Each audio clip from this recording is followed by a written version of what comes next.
It's so early. I'm your host, Will Shelkoff, author of The Bitcoin Dog, following the Descent to the Bitcoin C++ source code, and contributor to Bitcoin Magazine. You can use my promo code Bitcoin Dog to save 10% on your tickets to the Bitcoin 2023 conference. My guest today is, and if you enjoy the show, please like, comment, and subscribe. My guest today is fellow Bitcoin Magazine contributor, Mark Maraia. Mark has the website markmaraia.com, where you can learn more about him and his flagship book, Rainmaking Made Simple. Mark, great to have you on today. Thanks for having me, Will. I'm delighted to be here. All right. So I've enjoyed talking to you the last few weeks or months. I feel so fortunate to have submitted my first article to Bitcoin Magazine. It's got a chance for me to meet several amazing Bitcoiners. In particular, I've really enjoyed reading your articles on Bitcoin Magazine. And really, I mean, Bitcoin's such a diverse topic, but in particular, it's so big, it's so huge. There's so many ways to think about it. I really like how lately you've put a focus on separating out valuing Bitcoin, the asset, and how that can be separate from valuing Bitcoin, the network, and Bitcoin, the protocol. And while there's a lot of people that have heard about Bitcoin or even invested in Bitcoin, I don't think they've ever thought of Bitcoin in this way. I want to talk to you to learn more. Yeah, you've nailed it. In fact, we have a great group, right? We've got a lot of contributors for Bitcoin Magazine. You've obviously added a lot to our community. You've been very active, which we appreciate. But yeah, the topic, is sort of sats as the unit of account is how I would probably approach it. And, we can get into the reasons for why I think that's needed. Bitcoin as an asset has been around now for 13 years. And we could argue that until Bitcoin Pizza Day, it wasn't really an asset class or an asset. But what was Bitcoin Pizza Day, just for people listening? Yeah, well, for those people who aren't aware, there was a transaction done by somebody that was a developer. Laszlo, I believe, was his last name. And he wanted to find out if there was anybody in the community, the Bitcoin community, who was willing to pay for 2 pizzas that would be delivered to him. And in return, he gave that other Bitcoiner 10,000 Bitcoin. And that happened in May of 2010. I believe it was May 22nd. And it's now referred to as Bitcoin Pizza Day. And as we were talking about before we get started, that established Bitcoin as an asset class on that day. And of course, today that asset now trades at around whatever it is, 21,000 US dollars if you're converting it into dollars. If you're converting into euro, it's probably about the same thing right now because the euro's unfortunately hit parity with the dollar. But that's sort of the backstory. And that was the day that Bitcoin as an asset had established a market price of some kind. Yeah, that's right. I mean, people talk about value. I think for the longest time, everyone has just thought of the dollar, the US dollar as money, but it's supposed to actually have a value. So, in terms of asking, like, what was one Bitcoin worth in May 22nd, 2010, rather than thinking about it in dollars, well, 10,000 Bitcoin was worth 2 pizzas. So we could, figure out what were 2 pizzas worth in dollars back then to convert it into however many pennies. But getting away from this concept of how much was Bitcoin worth in dollars, it's like, no, well, how much was Bitcoin worth in real world value? So that's what it was. Right. And you and I both agree, and I think any serious Bitcoiner would agree, that the value of Bitcoin as an asset is extraordinary. But I also think that it's been 13 years. And early on in my study and learning about Bitcoin, I probably, got involved really. I went down the rabbit hole in November of 2020. And I learned pretty quickly, Andreas Antonopoulos is one of the best resources. And I learned pretty quickly that there was a difference between Bitcoin, the asset, small b, and Bitcoin, the network and the protocol, capital B. That was something you learned from Andreas.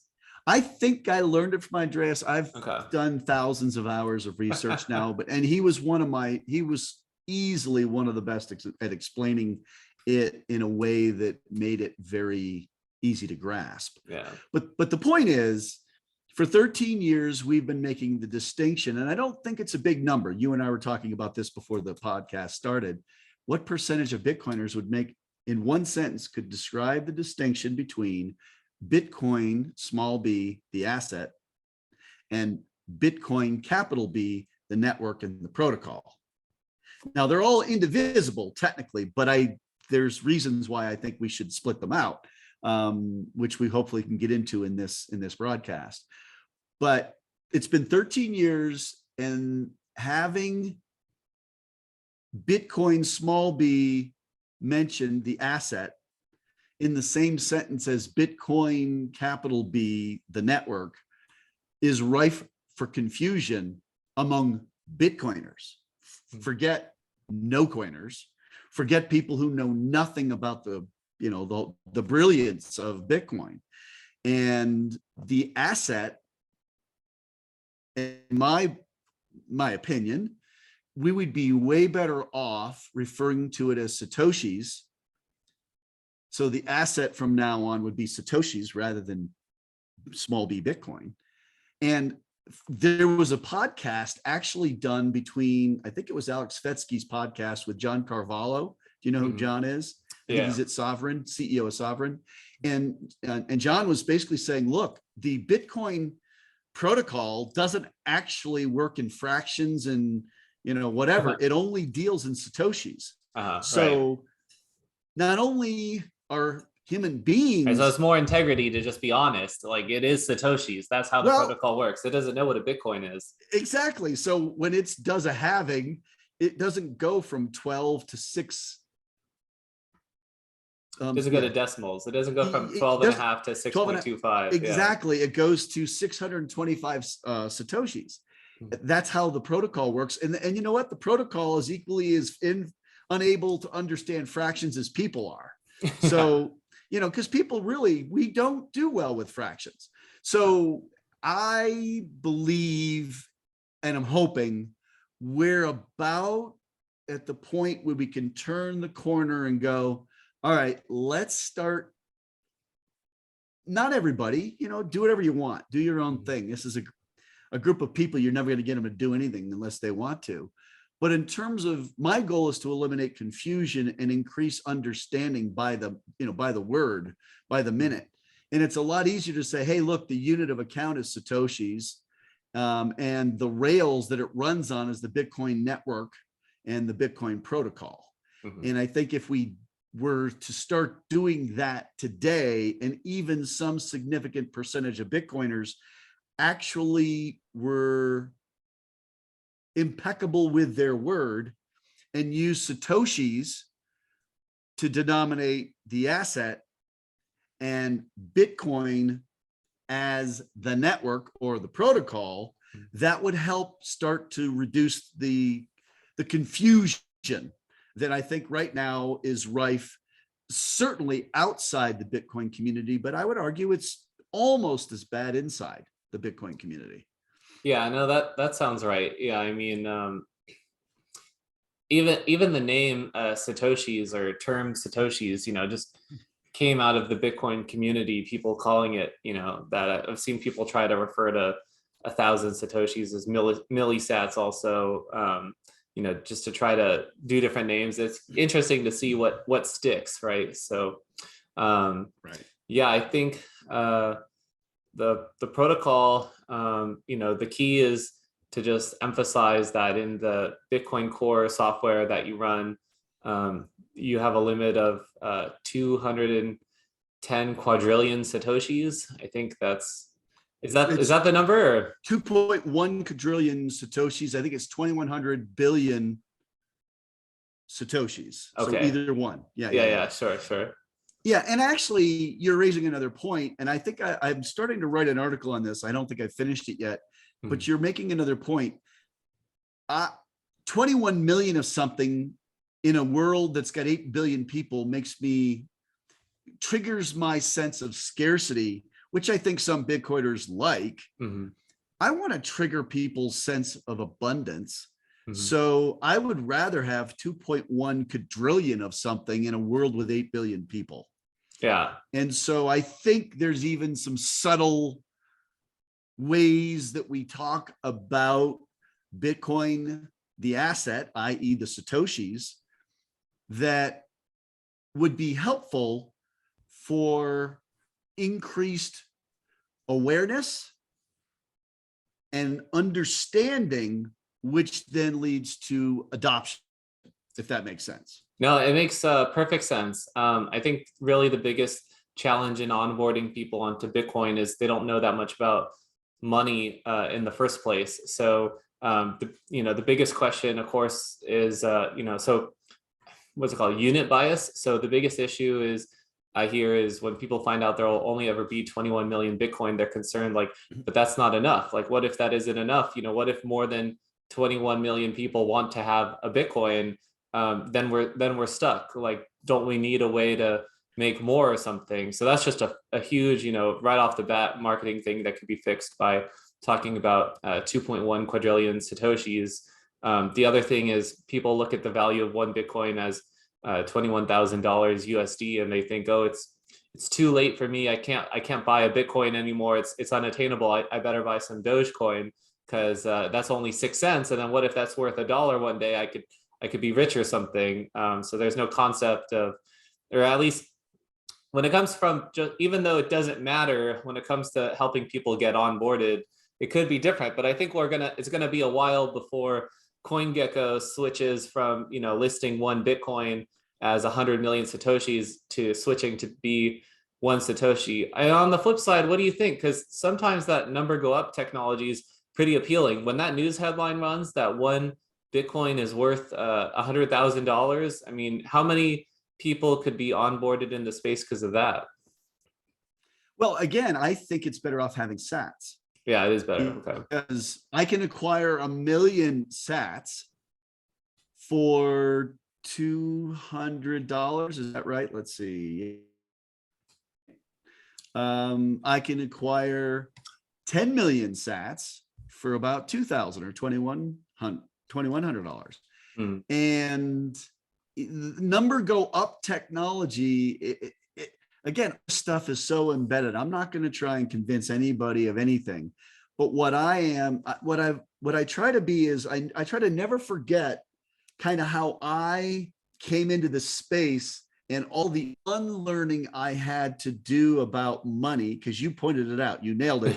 I would say very, very few Americans understand our monetary system, our banking system, or our financial system. And those are all slightly different when I use those words. And we don't need to go into them all, but when what I've started to look for in November of 2020 is, okay, well, which websites? I want to see the readouts of Satoshis. I was almost a Satoshi maximalist from the day I got in.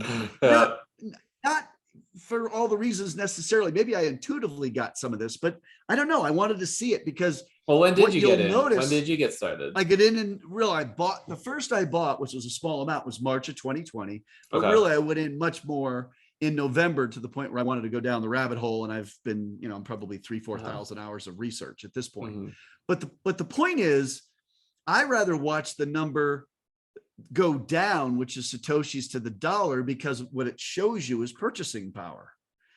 And if you think about it, the name of the game isn't the number go up. If your thinking is you want the number to go up, your unit of account is the dollar.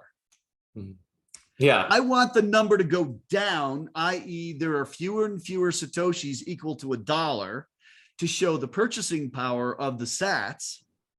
And to me, it sounds like maybe a distinction without a difference, but I think it's dramatic. No, I agree with you. It's a big deal. It's like that concept of when your unit of account is Satoshis, an iPhone just gets cheaper and cheaper every year. 5 years ago, or a car, or a computer, or food, or rent.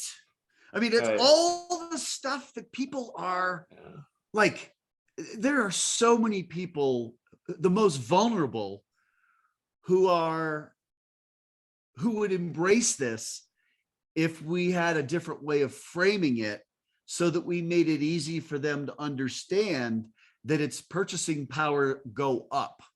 Yeah, you Not go from 100 million Satoshis to buy an iPhone to 1 million Satoshis to buy an iPhone.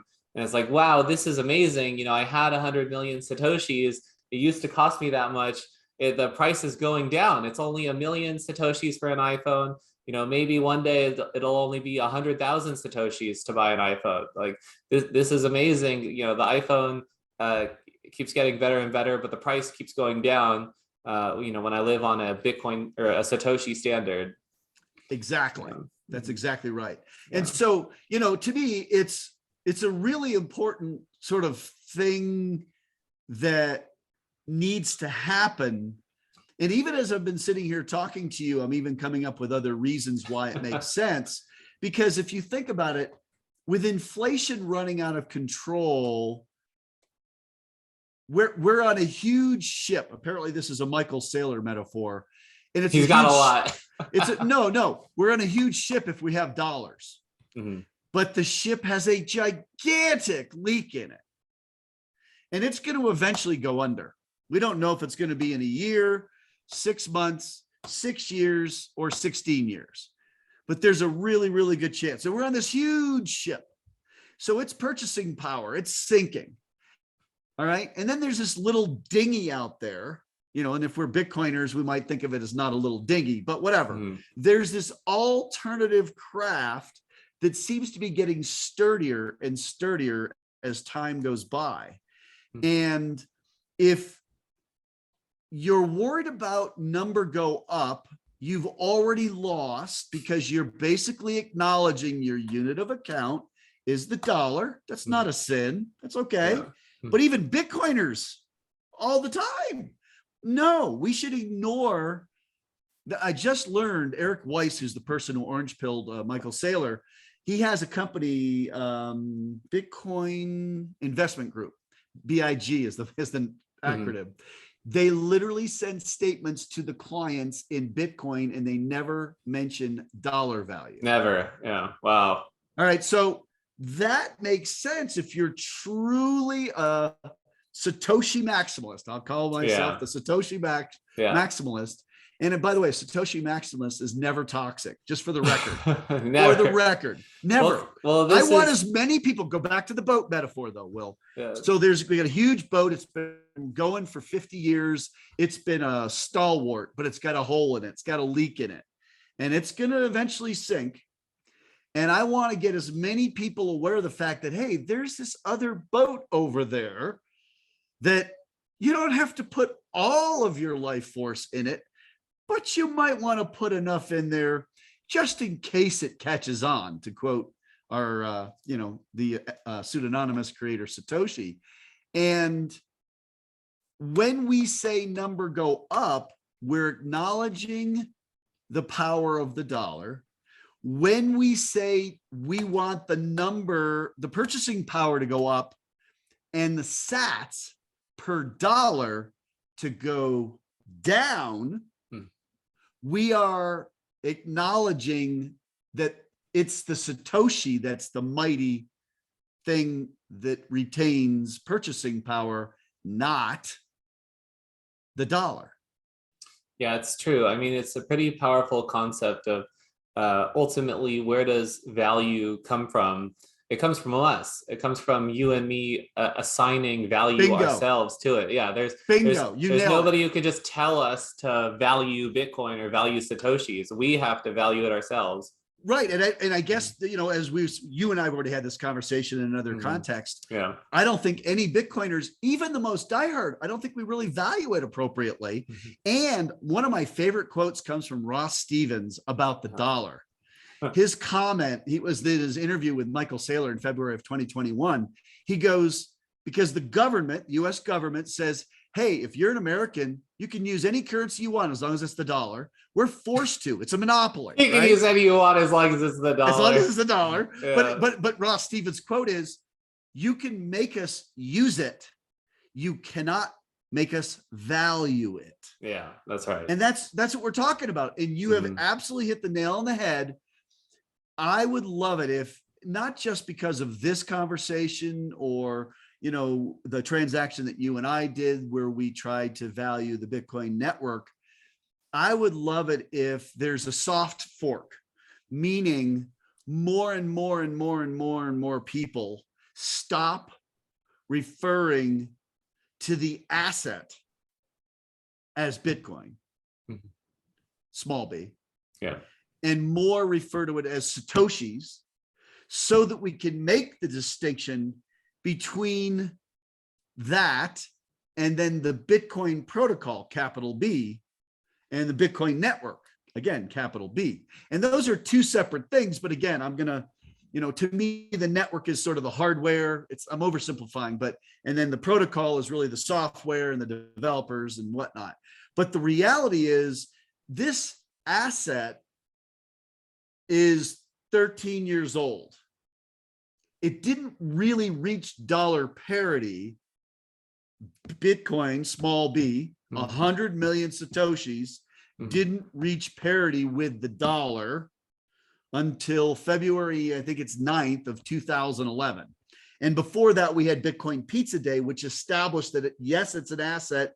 Yes, you can do it. You can use it to buy pizza. Yeah. Right. And that's great. That's the asset, which again, I am now suggesting sort of the soft fork. Let's more and more start referring to it as sats. And the cool part of it is one of the most common expressions in the space is stay humble, stack sats. Yeah, that's right. And well, I was going to say one other thing. We ought to say, stay humble, stack sats, and speak the language of sats. In other words, don't use Bitcoin when you're referring to the asset. Use sats or Satoshis. There it is. That will make it extra catchy. Mark, let me take a quick break and then we'll be right back. Okay.